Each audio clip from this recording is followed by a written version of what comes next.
So this is a little metal crucible I made, and I've just melted a whole bunch of aluminum. And then what I'm going to do is I'm going to cast the aluminum in here. Aluminum is beautiful. It moves so fast when it's warm. And then you just pour it.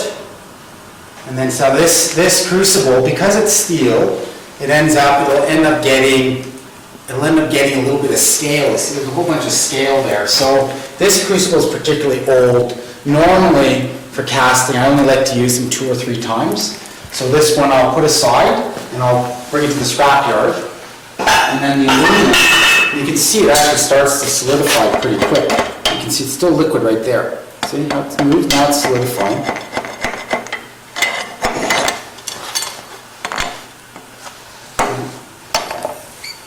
And you get this nice cast piece that can be used for so many details. For so many different details. So I'm going to show you.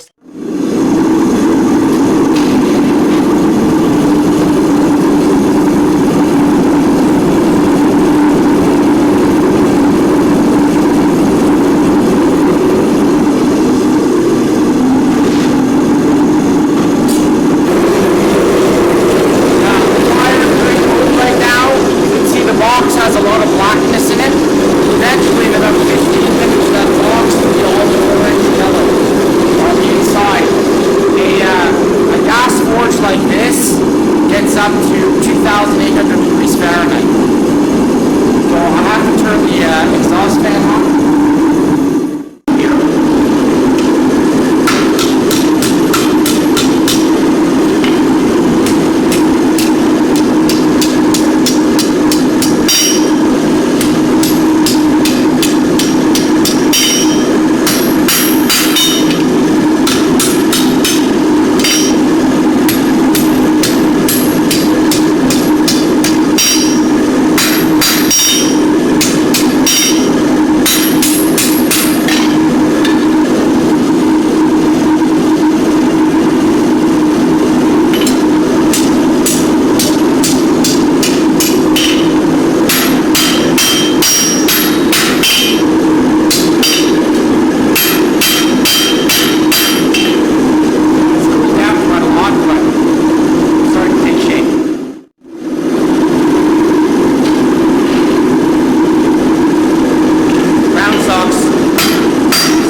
People forget that. I think everything is so easy to make these days.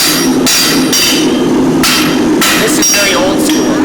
Well, you should always be protecting your eyes because steel is like our skin. See all these little bits here? When you go out in the sunshine, you get a little sunburn or suntan, that layer of skin is eventually going to peel off.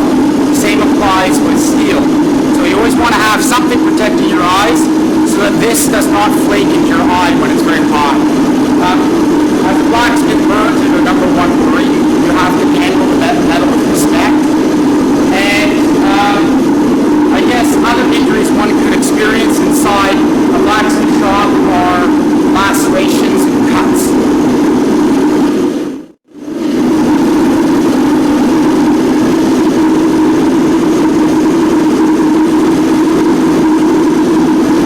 I give a lot of lessons to people. So on Sundays I offer a 3-hour basic blacksmithing class. And during that class, students working with a piece of 5/8 steel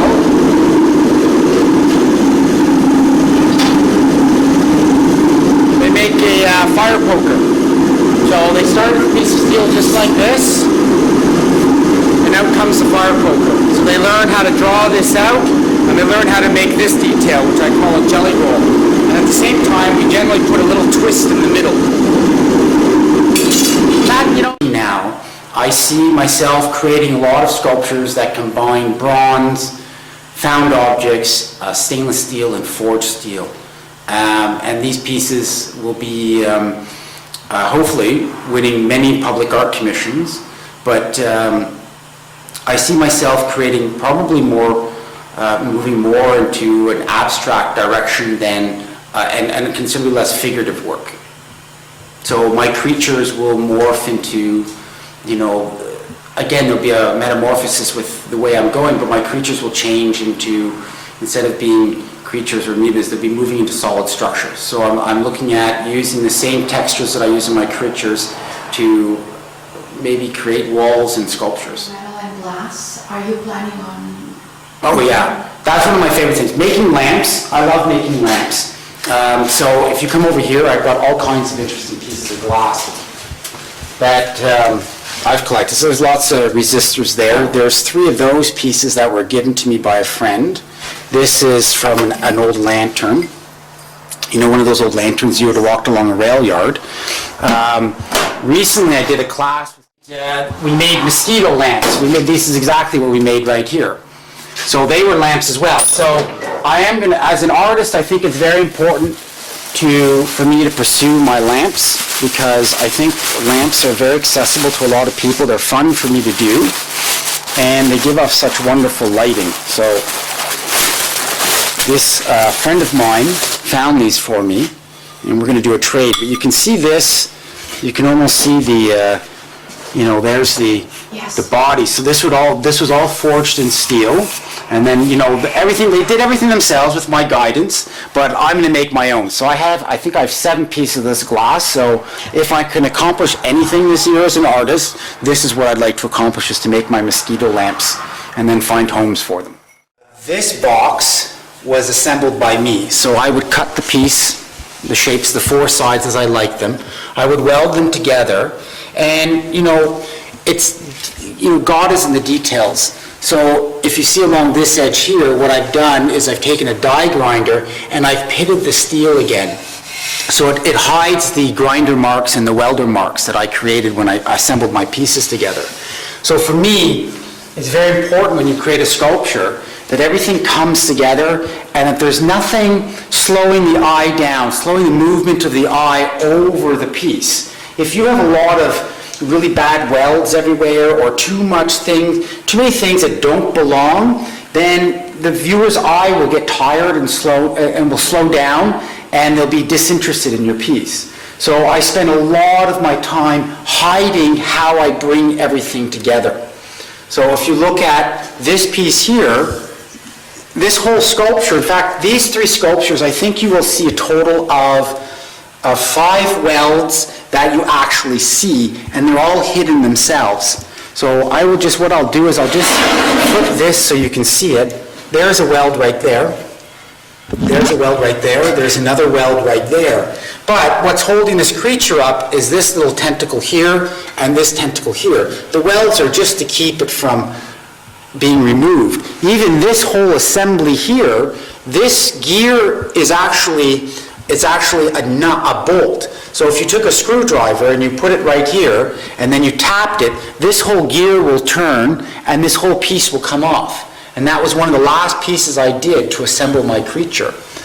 This piece here, you know, it took a lot of energy and a lot of thinking to figure this one out, because if I pull this bolt out, this found object slides out and then the whole creature comes up this way. But as you're building it, you have to think about how it's going to finally come together so that you can plan and make sure it's very easy to assemble. Because if I rotate this piece,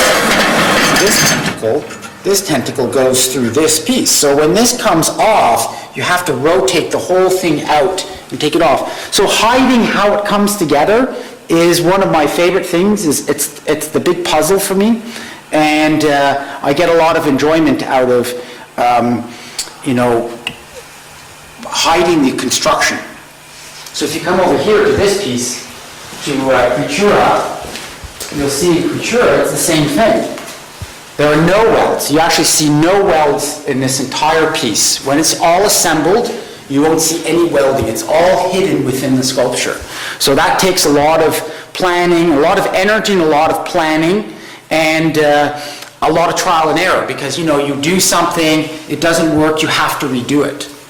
And that's what I think gives the elegance to this piece, is its flow of lines and how it seems like it's alive without the construction process being shown to the viewer. Here.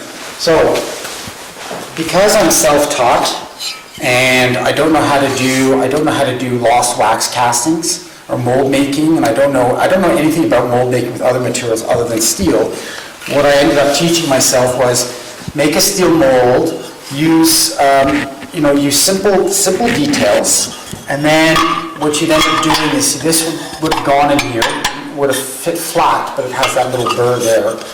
So once that's gone, maybe it'll be easier to... So this is how it would have come out of the mold.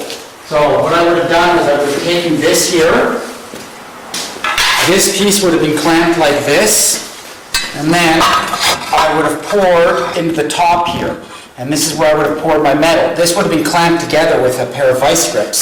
Once it was solidified, I pop it apart, and then I tap this out, and I have this piece, which I used for my iridium satellite sculptures. It was the base of the sculpture.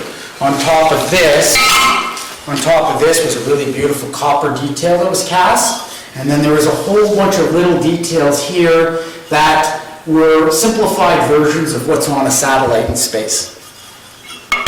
Now that's all done, nice and hard, but probably extremely hot, as you can see by it's melting some wax there. So once it's cast, you can then take it over here.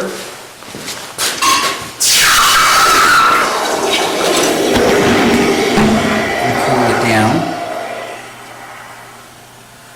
Now the trick when you're heating things up, if it's still steaming, it's still pretty hot. So you don't want to be touching with your hands. So you keep cooling it down. Every once in a while I drop them to the bottom of the bucket. There we go.